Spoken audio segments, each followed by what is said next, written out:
आज हम यहाँ पर ग्रामर के एक सेट को करेंगे, लेकिन ये सेट आपको एज ए टेस्ट पेपर रहेगा। लेकिन आपके लिए सुविधा ये रहेगी कि हर एक सेंटेंस में जो भी ग्रामर का पॉइंट होगा वो सबसे पहले मैं उसको एक्सप्लेन करूँगा, उस सेंटेंस के माध्यम से नहीं बल्कि एक दूसरा एग्जाम्पल ले करके, और उसके बाद वाले सेंटेंस को आपको अपने नोटबुक में नोट करना है। इस प्रकार से प्रैक्टिस करके आप ग्रामर में एक्सपर्ट हो सकते हैं। तो आइए देखते हैं फिर हमारे ग्रामर का सेंटेंस क्या है। सबसे पहले है ओनली आइज वेयर सेव्ड। अब ध्यान देखना, इसमें दिया गया है nothing dash dash dash dash. इसका मतलब आपको अपने वाक्य को, सेंटेंस को नथिंग से शुरू करना है। अब आपको ध्यान अगर होगा तो देखे होंगे आपको नेगेटिव का नियम बताया गया है। अगर आपके नेगेटिव में, आपके सेंटेंस में ओनली लिखा गया है तो ओनली वाले सेंटेंस में हम नेगेटिव बनाते समय कुछ कंडीशन देखते हैं। कंडीशन ये है, अगर ओनली के बाद में नंबर हो, ओनली के बाद में नंबर हो, तब क्या करते हैं, ओनली को निकाल करके हम लिखते हैं not more than, not more than. बाकी सेंटेंस आप पूरा लिख लेंगे, ये नेगेटिव हो जाएगा। और अगर आपके वाक्य में ओनली के बाद में कोई पर्सन हो, कोई व्यक्ति हो, सजीव चीज़ हो, तब आप ओनली को निकाल करके नन बट करेंगे, नन बट। ठीक है, नन बट। और अगर ओनली के बाद में नॉन पर्सन हो, मान जो व्यक्ति न हो, तो आप वहाँ पर नथिंग बट करेंगे, ओनली को निकाल करके नथिंग बट करेंगे। ये आपने किया तब जब आपको सेंटेंस में नेगेटिव बनाने को बोला गया था। लेकिन इस सेंटेंस में ध्यान देखना, आपको नथिंग से करने को बोला, मतलब वही ग्रामर है, नेगेटिव ही बनाना है। अब आपको ये नहीं सिलेक्ट करना है कि ओनली के बाद में नंबर है कि पर्सन है, नॉन पर्सन है। सीधा ओनली को निकालेंगे, और चूँकि ओनली के बाद में द आइज है, मतलब नॉन पर्सन है, तो ओनली को निकाल करके यहाँ नथिंग बट करके पूरा सेंटेंस लिख देंगे, आपका ये ग्रामर हो जाएगा। अच्छा, आइए देखते हैं क्वेश्चन नंबर 2। क्वेश्चन नंबर 2 में her name was Sulekha but since her childhood everyone had been calling her Bholi. इसमें आपको दो का यूज़ करना है। अब आप लोग दो जानते हैं, दो आल्दो बट। जिस सेंटेंस में बट रहता है उसमें आप दो या आल्दो कर सकते हैं, और जहाँ दो आल्दो रहता है वहाँ पर बट कर सकते हैं। इसमें क्या कर, ऐसे सेंटेंस में जब आपके सेंटेंस में बट दिया गया हो तो सेंटेंस के स्टार्टिंग में आप लगाएंगे दो, और जहाँ पर बट है उसको निकाल कर कॉमा कर लेंगे, आपका हो जाएगा। अब इसको चाहे आप बट का रिमूव कर लीजिए और चाहे दो का यूज़ कर लीजिए। Question number 3। On being asked doctor Hawking says I try and lead as normal life as possible. इसे बनाना है इनडायरेक्ट स्पीच में, तो पूरा लिखना। On being asked doctor Hawking says that लगा लिए। अब ये आई फर्स्ट पर्सन है, इसको आप ही बना लीजिए। अब ही बनाने के बाद में ट्राई में आपको यस या ईएस करना है, तो वाई हटाकर आई ईएस कर लेंगे। That he tries and leads, यहाँ भी yes, as normal life as possible, आपका हो गया है। अब क्वेश्चन नंबर आएंगे 4 में। क्वेश्चन नंबर 4 क्या है, इसमें जरा देखेंगे। क्वेश्चन नंबर 4 है science will discover the core secret of universe.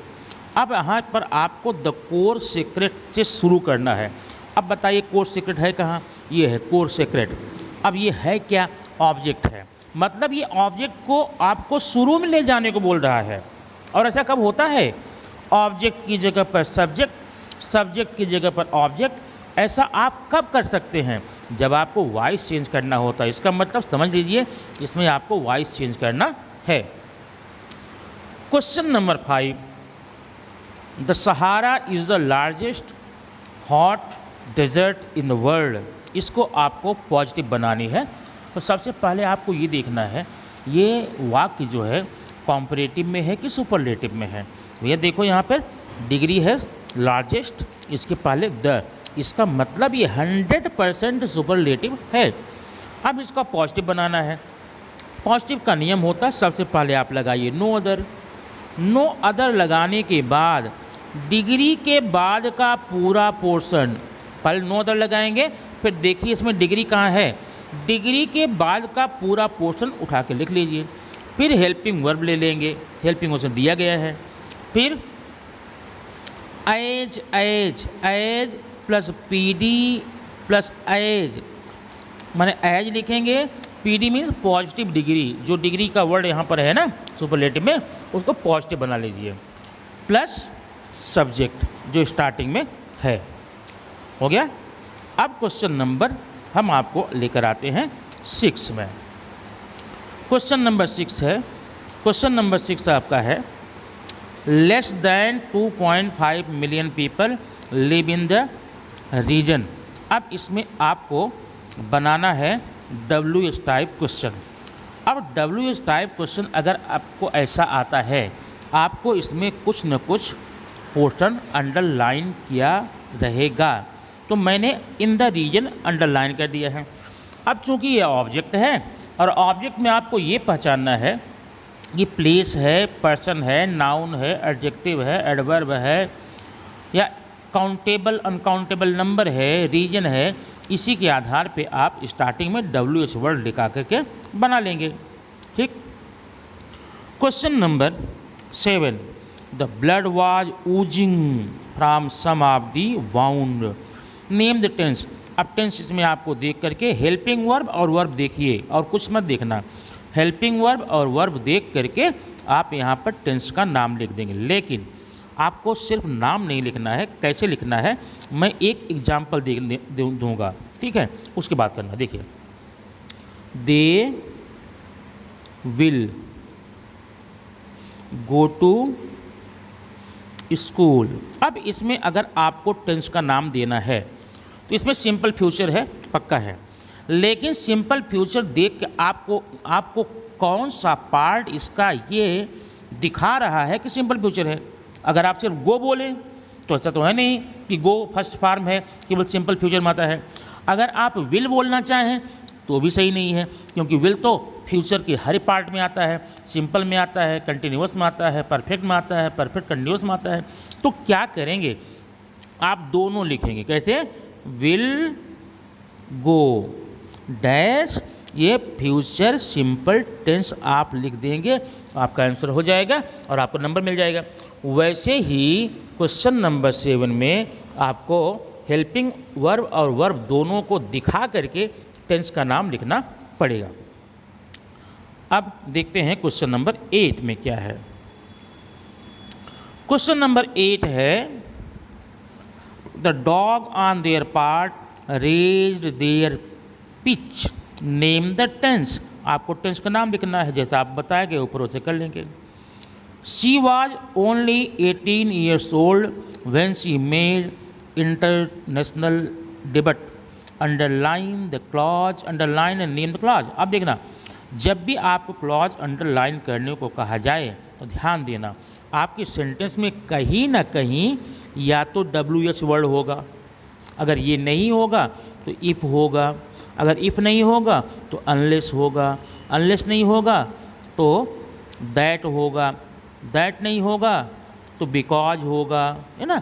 ऐसे वर्ड रहेंगे।